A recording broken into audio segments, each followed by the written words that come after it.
Hey there! Today I thought I would get on here and show you all how to make a moss stitch granny square. You can see I've got this blanket draped over my legs. I'm making this for my son, and I'm on the last row of squares, and then this blanket will be finished. So I thought today would be as good a day as any to show you all how to do these in case you might be interested.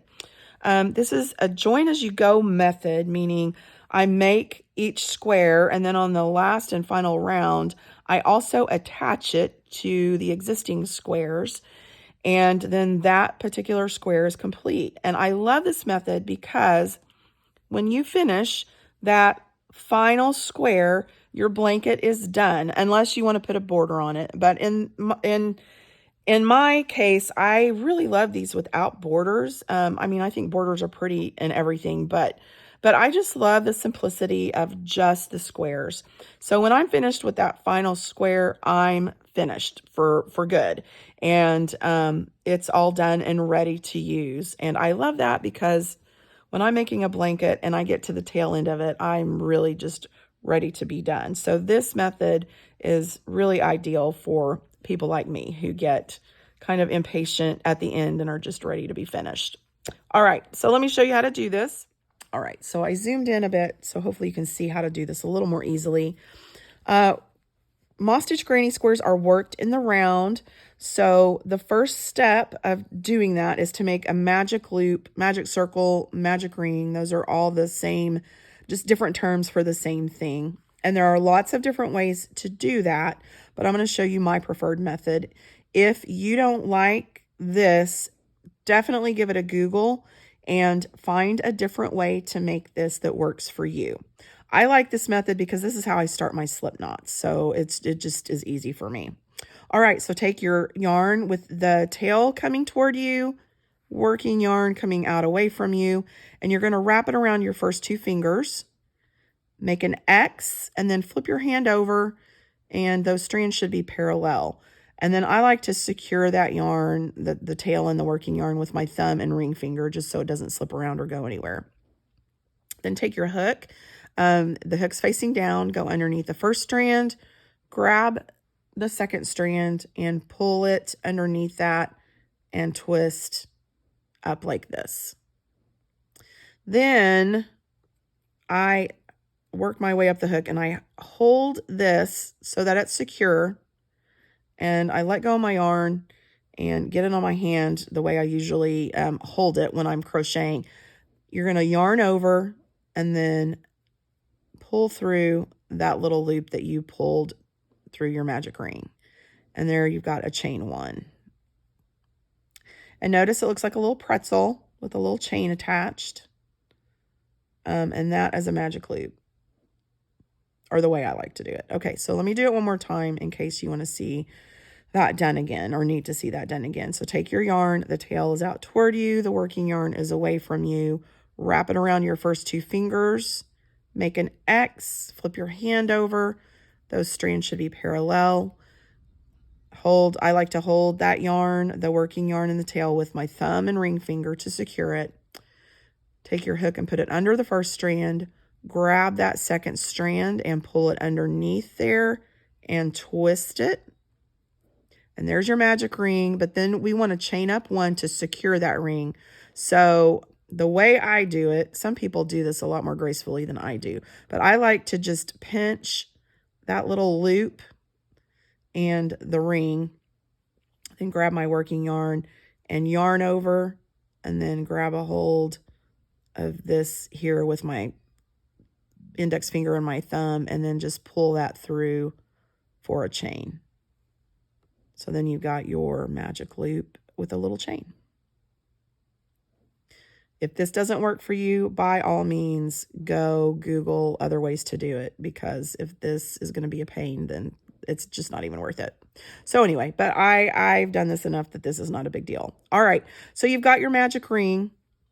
Then we need to start our square. So we're going to do that by doing 4 sets of a single crochet, chain 2, single crochet, and chain 1. So into this ring, let's make a single crochet, chain 2, single crochet, chain 1. This is our first corner. That chain 2 is a corner, and our first side of our square. That chain 1 is the side. Okay, so we've got to do this 3 more times. Into that magic ring, make a single crochet, then chain 2, make another single crochet into that ring, and then chain 1. Let's do this 2 more times. Single crochet, chain 2, single crochet, chain 1. And then we've got 1 more to go. So single crochet, chain 2, single crochet, chain 1. And then we're going to take this tail and pull. I'm not going to cinch it all the way up and close that center yet, because I found when I do that, these stitches are all bunched so close together that it's really hard to see where to place my hook in this next round. So I will eventually close this all the way tight, but I like to get a few rounds completed before I do that. And a lot of times I actually even wait until I'm done with the square, because there's really no need for that to be closed until the square is complete anyway. So again, that's personal preference. You do what you want to do. But we need to complete this this round by slip stitching and joining this round to close it up. So underneath this first single crochet, underneath the V of that first single crochet, you're just going to insert your hook, yarn over, pull through, and then pull through the loop on your hook to join. Slip stitch to join, and there is the first round of your little square. Make sure when you're slip stitching that you're actually going into that first single crochet of the round and not this little loop right here, which is where you chained up 1. So go underneath this V right there. Slip stitch to join.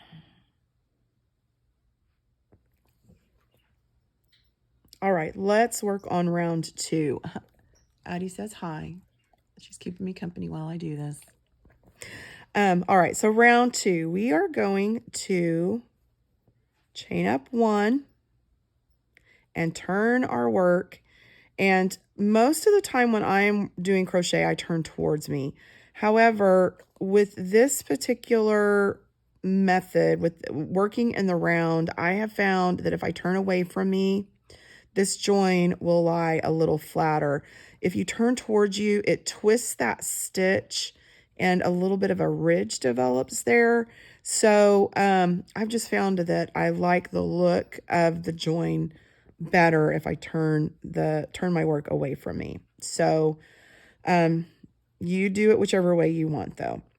All right, so we are going to look for this first chain space, and into that chain space you need to make a single crochet and then chain 1. That chain is going to sit right over the top of this single crochet. Then we need to look for the next chain space, and it happens to be a corner. So in the corner, we need to make a single crochet, chain 2, and another single crochet into that same corner space. That chain 2 gives you a nice, crisp corner right there. And then after that single crochet, you need to make a chain 1. That chain will sit over the top of the single crochet. Then find the next chain space. If you need to kind of pull it apart, you can do that. And again, this is why I don't like cinching this center up just yet, because they're already bunched together. And if you cinch this up, then it's just really difficult to see the chain spaces and the stitches. So here's your chain space. You're going to make a single crochet and a chain 1. That chain 1 will sit over the top of this single crochet. So look for your next chain space. There it is, and it's a corner. So we're going to make a single crochet, chain 2, and another single crochet right back into that same corner space. then chain 1. That chain will sit over the top of this single crochet. Look for your next chain space. It's right here. Single crochet and then chain 1. That chain is going to sit right over the top of the single crochet. Then this next is the next chain space is a corner, so we're going to do our corner protocol, which is a single crochet, chain 2, and a single crochet all in that same corner space. Then chain 1. That chain will sit right over the top of this single crochet. So look for your next chain space. It's right here. Single crochet, chain 1. This chain is going to sit right over the top of this single crochet. Then you look for the next chain space, which happens to, again, be a corner. So we're going to single crochet, chain 2, and single crochet, again, right back into that same corner space. Chain 1. And that chain is going to sit over the top of this single crochet, but then we are back to the beginning of the round. So we are going to slip stitch to join into this first single crochet of the round, not this little loop, which is where you chained up 1. So go underneath this V right here. Insert your hook, yarn over, pull through, and then pull through the loop on your hook to slip stitch to join. And there's round 2. I'll do one more round in case you need it. At this point, all of the stitches are a lot further apart, and you shouldn't have quite as much difficulty seeing where hook placement should go. So if you want to cinch that up, feel free. But again, I like to get a few rounds out at least. And a lot of times I just wait until the square is finished to cinch that up. All right, so we're going to chain up 1, turn our work. I'm turning my work away from me. Look for that first chain space. It's right there, right next to your where you chained up. Insert your hook, make a single crochet and a chain 1. Your next chain space happens to be a corner, so we're going to single crochet, chain 2, and single crochet right back into that same corner space. Chain 1. Here is your next chain space, so single crochet and chain 1. Here's your next chain space, so single crochet and chain 1. You're to a corner, so we're going to single crochet, chain 2, and single crochet, then chain 1. Here's your next chain space right there. Those should be pretty easy to see now. Single crochet, chain 1. Here's your next chain space, so we're going to single crochet and chain 1. Now you're to a corner, so single crochet, chain 2, and single crochet right back into that corner space. Then chain 1. There's your next chain space, so single crochet, chain 1. Here's your next chain space, so single crochet and chain 1 again. Now we're back to a corner, so single crochet, chain 2, and single crochet right back into that same corner space. Then chain 1. Here is your next chain space, so make a single crochet and a chain 1. And now we are back to the beginning of the round, so we need to slip stitch to join to this first single crochet, not this loop. That is your chain 1 that you chained up at the beginning of the round.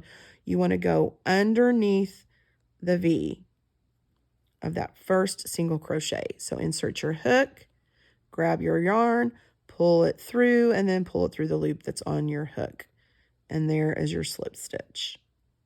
So you're just going to continue on just the way we've been doing, and you just make as many rounds as you want so that the square is the size that you want. These squares on this blanket are 14 rounds, but you would want to make 13 rounds and then stop there, because on that 14th round, you are not only making the round, but you're joining as you go. So I'm going to make another video to show you how to make these joins. So I will do that at a later date, and I'll see you then.